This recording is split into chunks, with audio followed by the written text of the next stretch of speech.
Now, yesterday, expelled ANC member Carl Niehaus laid theft and corruption charges against the party leadership. At issue is the non-payment of staff salaries and allegations that the party failed to pay over UIF and taxes. Staff downed tools at various centres across the country.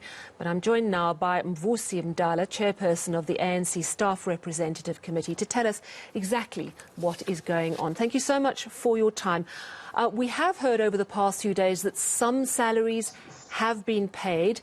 Could you give us the very latest on the payment of salaries, please?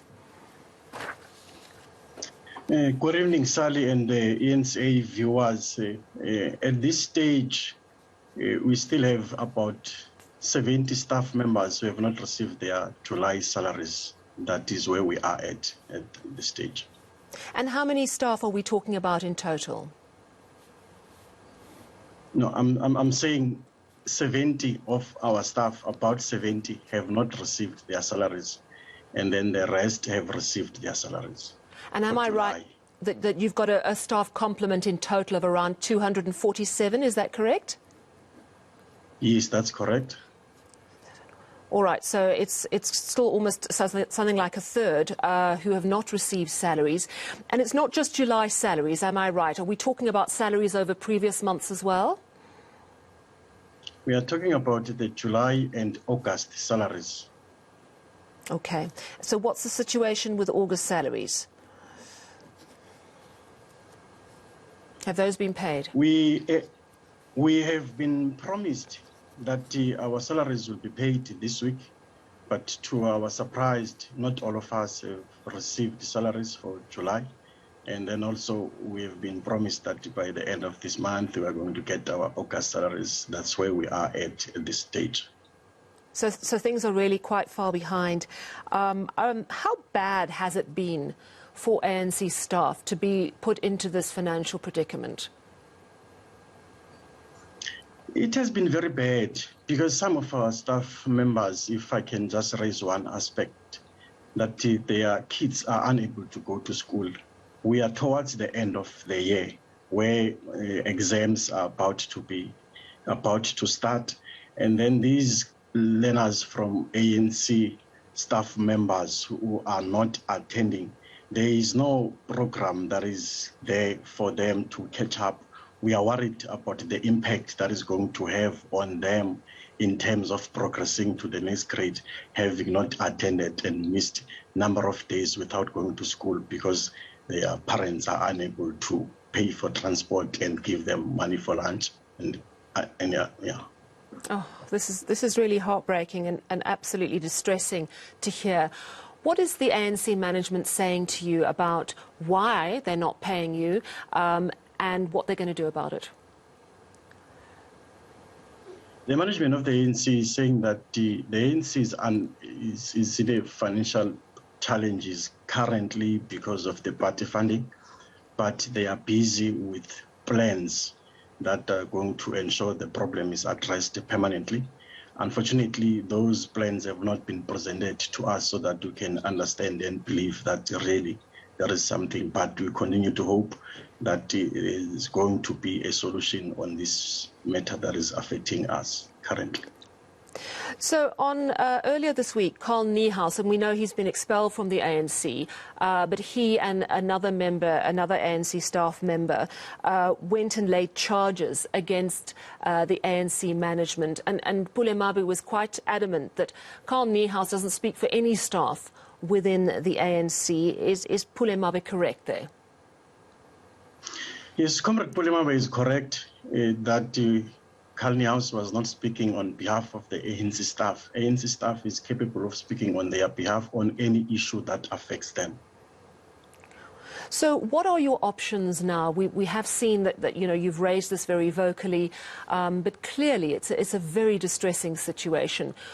What are you going to do? What leverage do you have? I mean, I'm thinking there's an election coming up in 6.5 weeks.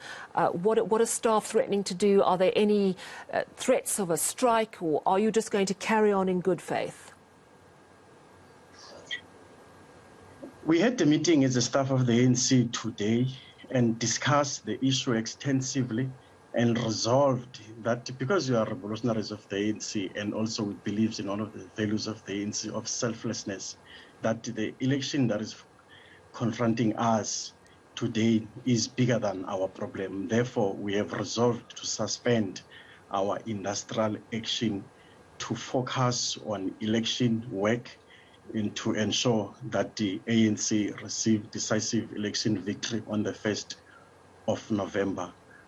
And then after the 1st of November, we are going to come back and then begin where we ended in terms of these demands. But also I think I want to state that we are not only complaining about salaries. It's more than salaries. There are other demands that we have put forward to the management that we need to be addressed with immediate effect. Can you share those with us? One of the demands that we are raising sharply that needs to be attended with immediate effect, that we have got staff members who have passed on. Those staff members who have passed on, some of them have been breadwinners in their respective families. The provident fund that is due to them has not been paid because the ANC has not been paying the provident fund since November 2018. That has affected those families in a very bad way because some of them, they are having children who are at university level that could not be funded because their parents were above the minimum wage for them to get a NEFSAS. Now, if this money is not paid to them, that is affecting their progress at the university level. And then their kids also, they don't have food on a daily basis, and they were expecting that their father is working. At the end of the day, if he has passed on, he has sexual security that he was secured in the ANC. That is not forthcoming. We are concerned. We want that to be attended immediately. That is one of the demands. Yeah, that really is very serious. The other thing that's been in the media, and maybe you can clarify it, allegations that the ANC deducted UIF and taxes from your salaries but didn't pay it over. Do you know if that has actually happened? We don't have the facts on that, but we have been informed that that is happening, that the ANC is owing SARS and the UIF. And also that we are worried about that, especially when it comes to UIF, because if one tomorrow decides to resign from the ANC, that means that person is not going to be able to claim that money if that money has not been paid. I'm interested to explore a little further that you say you have decided to suspend industrial action until after the elections because you're loyal to the ANC, which is commendable.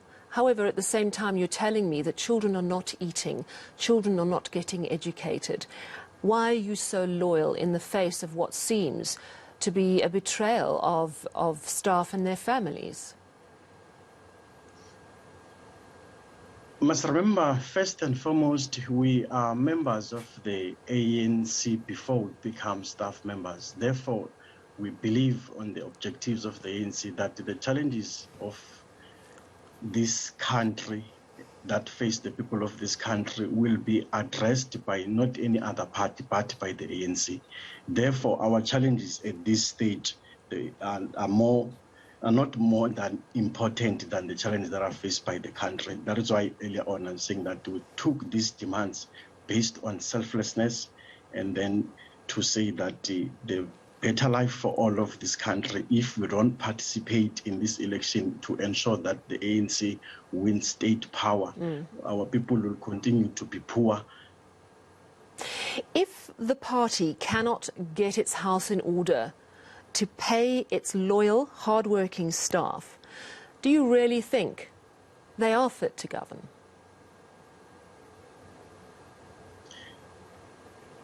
Yes, they are fit to govern. They are fit to govern. We believe that they are fit to govern. This problem of the salaries of the ANC and other challenges, we believe that it's not a permanent issue. It's a temporary issue, and then a solution we believe strongly that is going to be found, and this issue to lay to rest permanently. You say you think it's a temporary situation, but we've heard over the years cash flow problems at the ANC, haven't we? Yes, we had cash flow problems in the ANC, but not to this extent. It's for the very first time that the staff of the ANC is not paid for more than 2 months.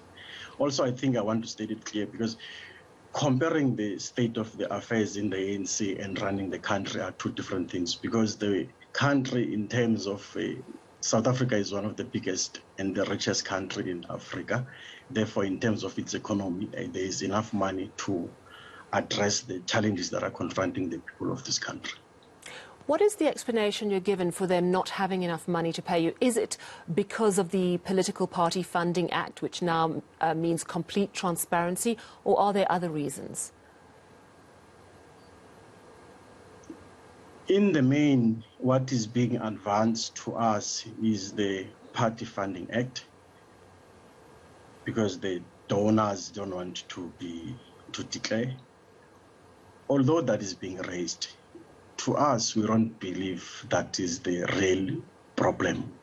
To us, because this problem of not paying even Provident Fund, if I can cite one example, Provident Fund was not paid since 2018 November.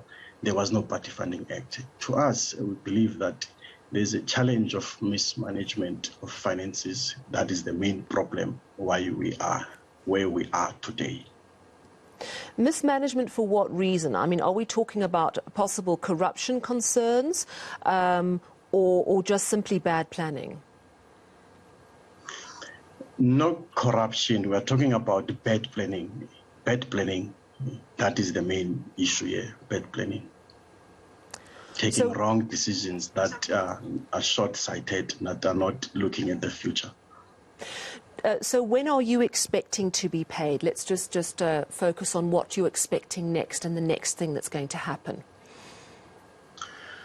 We are expecting, we hope tomorrow will be paid, because at one stage when we met with the officials, we were told that by end of this week, and then end of this week is tomorrow, that we are going to be paid the July salaries, and then we expect that by month end we get paid both August and September, based on the plan that we're told the leadership is working on. Well, I hope you get paid as well, and please do come and chat to us again if it doesn't materialise. And thank you so much for your time this evening, and good luck. Thank you.